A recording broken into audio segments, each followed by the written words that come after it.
सभी को सविनय जय भीम, नमो बुद्धाय। परम पूज्य डॉक्टर बाबा साहब जी अंबेडकर द्वारा स्थापित the Buddhist society of India के तहत धम्म प्रशिक्षण विभाग बुद्धिस्ट सेमिनरी के माध्यम से प्रशिक्षण हर हफ्ते शुरू है। इसके तहत 4 स्तरीय प्रशिक्षण यंत्रणा का निर्माण हो रहा है, जिसमें स्तर क्रमांक 3 यानी धम्म प्रशिक्षक स्तर के लिए कल प्रात्यक्षिक परीक्षा संपन्न हुई।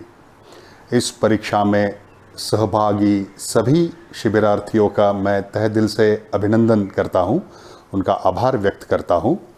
आप सभी ने बहुत ही अच्छी तरीके से आपको जो विषय दिया था उस विषय के ऊपर आपने अपने विचार रखे।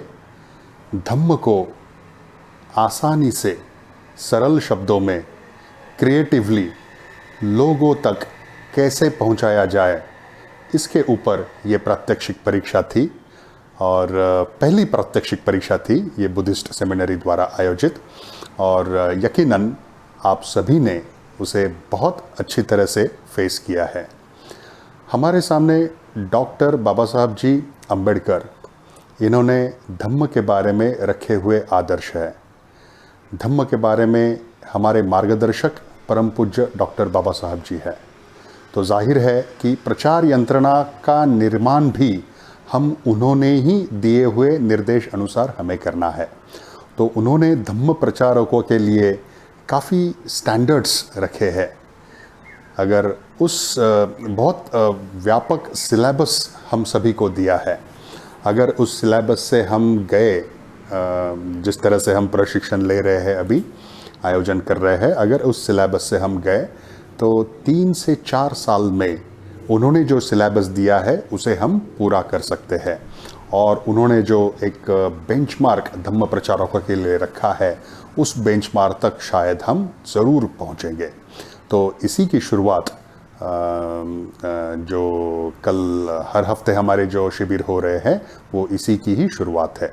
और प्रात्यक्षिक परीक्षा जो कल हुई थी वो भी एक हमारी टेस्टिंग हम कह सकते हैं कि यहाँ तक हम चल कर आए हैं, तो जो रास्ता हमने कवर किया है या जिस रास्ते से हम चल रहे हैं, उस रास्ते पे चलकर हमारी कितनी प्रगति हुई है और हम कितने सक्षम हुए हैं, यही चेक करने के लिए प्रात्यक्षिक परीक्षा का आयोजन किया था। तो मैं इस प्रात्यक्षिक परीक्षा के मूल्यांकन सिस्टम पे आता हूं और आपको इसके बारे में जानकारी देना चाहता हूं, ताकि ये जानकारी लेने के बाद आपको जो गुण प्राप्त हुए हैं, जो अंक प्राप्त हुए हैं, उसके बारे में आप समझ जाएंगे कि ये अंक आपको कैसे दिए गए हैं। और इस 5 पॉइंट को समझने के बाद आपको ये भी समझ में आ जाएगा कि आगे जाकर आपको कैसी तैयारी करनी है। तो इस मूल्यांकन सिस्टम में सबसे पहला पॉइंट ये था, 5 पॉइंट के इस मूल्यांकन सिस्टम में सबसे पहला पॉइंट ये था विषय का ओपनिंग।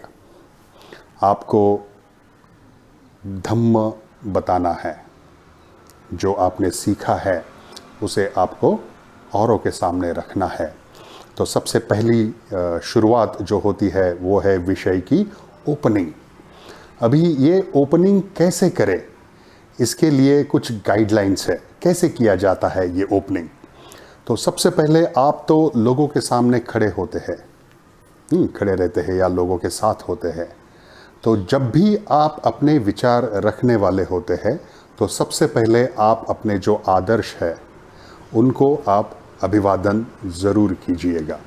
तो यहाँ पर अगर आप धम्म के विचार रखने वाले हैं तो आपके आदर्श तथागत भगवान गौतम बुद्ध, परम पूज्य डॉक्टर बाबा साहब जी अंबेडकर, इनके कार्य, स्मृति और विचारों को त्रिवार अभिवादन करना आवश्यक है, ताकि उपस्थित लोगों को भी पता चले कि आपके मार्गदर्शक कौन हैं, आप किन महापुरुषों के विचारों के अनुसार आप धम्म आप लोगों को बता रहे हैं। तो आपको आदर्शों का अभिवादन, ये सबसे पहली स्टेप है विषय के ओपनिंग के शुरुआत में।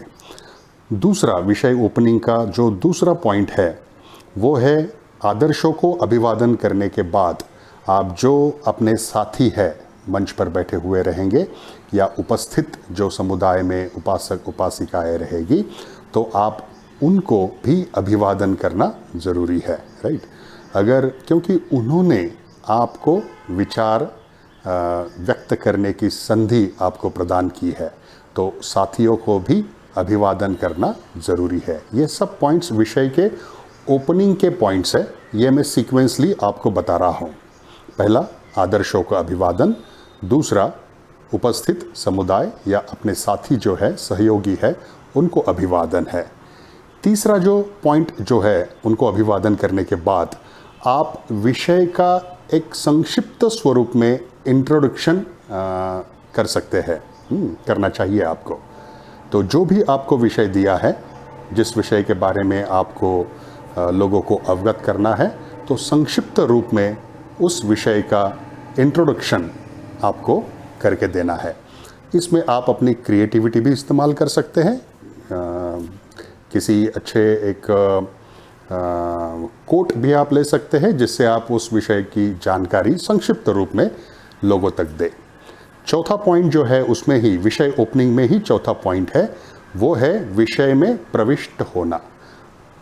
जो विषय आपको दिया है, उस विषय में आप किस तरह से प्रविष्ट हो रहे हैं, हाँ, वो भी बहुत बड़ा महत्वपूर्ण एक पॉइंट है। तो ये 4 पॉइंट आपने देखे, तो ये 4 पॉइंट विषय के ओपनिंग में आ जाते हैं। विषय ओपनिंग, तो विषय ओपनिंग के लिए 20 अंक दिए गए थे।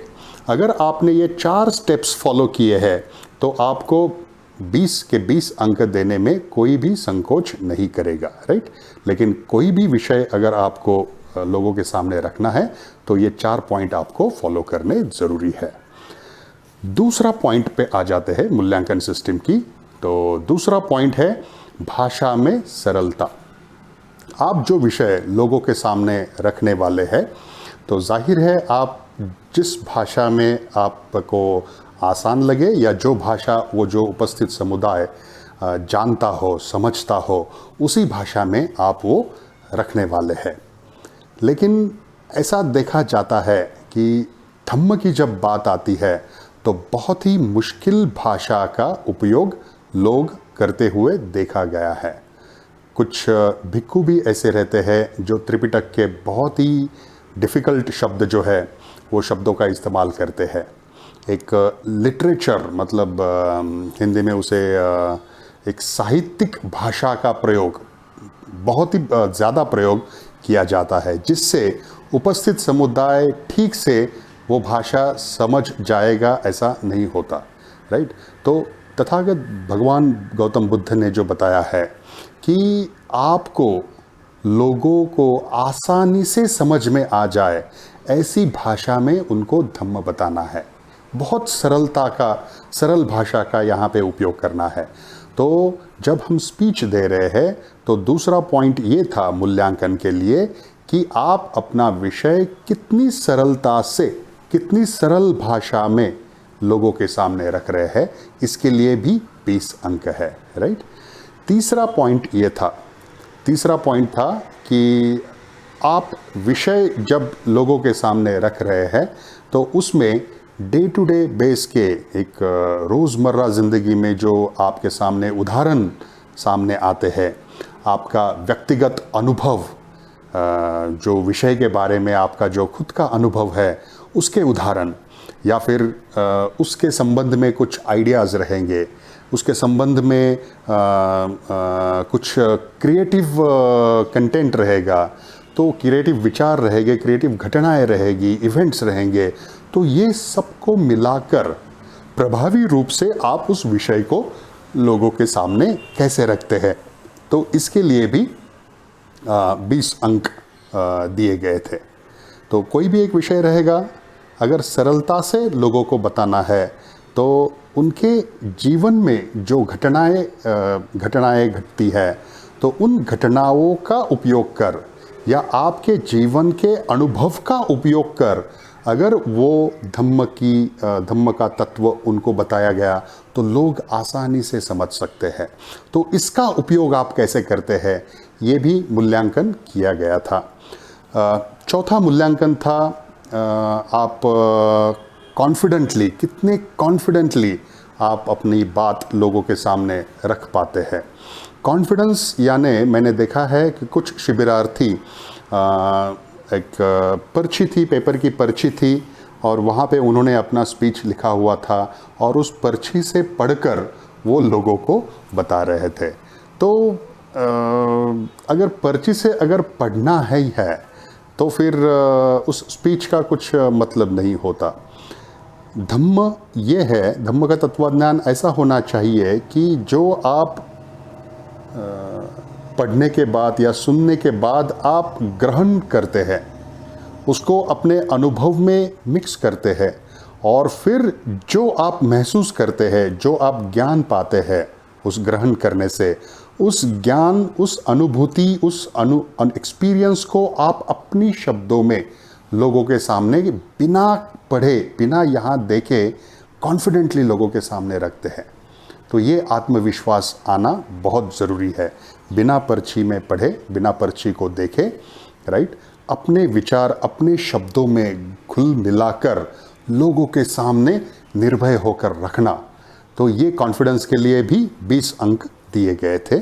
और अंत में कंक्लूडिंग स्टेटमेंट जो आपने स्पीच दिया है, जो आपने धम्म का जो विषय दिया था धम्म का, उसके बारे में कंक्लूडिंग स्टेटमेंट, एंडिंग स्टेटमेंट, जिससे लोगों के आप जहन पर इम्पैक्ट आप छोड़ सकते हैं। आपने अभी तक इतना कुछ 15 मिनट या आधा घंटा या 1 घंटा जो भी आपने भाषण दिया है, जो भी विचार व्यक्त किए हैं, या 5 मिनट के लिए भी आपने विचार अगर व्यक्त किए हो, लेकिन उसका कंक्लूजन अगर पावरफुल अगर नहीं रहा, तो फिर लोग उसमें से क्या मैसेज लेने का कभी कभी इसके ऊपर भी मतलब ड्रिफ्ट हो जाते हैं। तो इसीलिए आपका जो कंक्लूडिंग स्टेटमेंट है, एंडिंग स्टेटमेंट है, वो भी पावरफुल होना ज़रूरी है। तो ये इसके लिए भी 20 अंक दिए गए थे, राइट। तो ये 5 जो पॉइंट थे, 5 बिंदु थे, उसके आधार पर आपका प्रात्यक्षिक परीक्षा का मूल्यांकन आधारित था। ये 5 पॉइंट के ऊपर आपको समझना और उसके ऊपर आपको प्रैक्टिस करना ये बहुत ज़रूरी है। धम्म सिर्फ किताबों से पढ़कर बताने की चीज़ नहीं है। धम्म का अगर बेनिफिट आप करना चाहते हो तो धम्म खुद के जीवन में उतारना आवश्यक है, और फिर उससे जो अनुभूति, जो अनुभव आप प्राप्त करते हैं, वो अपने विचारों से, अपने शब्दों में अगर आप लोगों के सामने रख पाए तो लोगों के ऊपर उसका इम्पैक्ट होता है। एक फूल का एग्जाम्पल मैं एंड में देता हूँ, मैं हमेशा देता हूँ फूल का एग्जाम्पल। अगर आप रास्ते से जा रहे हैं और कहीं से अगर आपको एक अच्छी महक अगर आपको आती है, तो आप यहाँ वहाँ देखते हैं कि अरे भाई कहाँ से वो महक आ रही है। तो आपको दिखता है कि एक फूल है, वहाँ फूल का पेड़ है और वहाँ से वो महक आ रही है। तो आप उस पेड़ तक जाते हैं, उस फूल की महक आप लेते हैं, सुगंध आप लेते हैं और फिर आगे जाते हैं। धम्म ठीक इसी तरह है। आप धम्म सुनने के बाद, धम्म जानने के बाद वो सुगंध आप में निर्माण होती है, वो धम्म के आचरण से। और उस सुगंध को जब आप अपनी शब्दों में लोगों के सामने रखते हैं तो उसका इम्पैक्ट ठीक उसी फूल की तरह होता है जिस तरह धम्म जीने वाला आदमी जब विचार लोगों के सामने रखता है तब। यही धम्म की सबसे बड़ी ताकत है, और ये ताकत धम्म की माध्यम से आप और हम सभी में निर्माण करनी है। इसीलिए तो ये बुद्धिस्ट सेमिनरी के प्रशिक्षण शिविर जो हो रहे हैं, उसका ये उद्देश्य है। आप अभी मूल्यांकन मैं पोस्ट कर रहा हूँ, आप सभी अपने मूल्यांकन देखें और इससे भी बेहतर करने के लिए आप कटिबद्ध हो जाए। धन्यवाद। जय भीम, नमो बुद्धाय।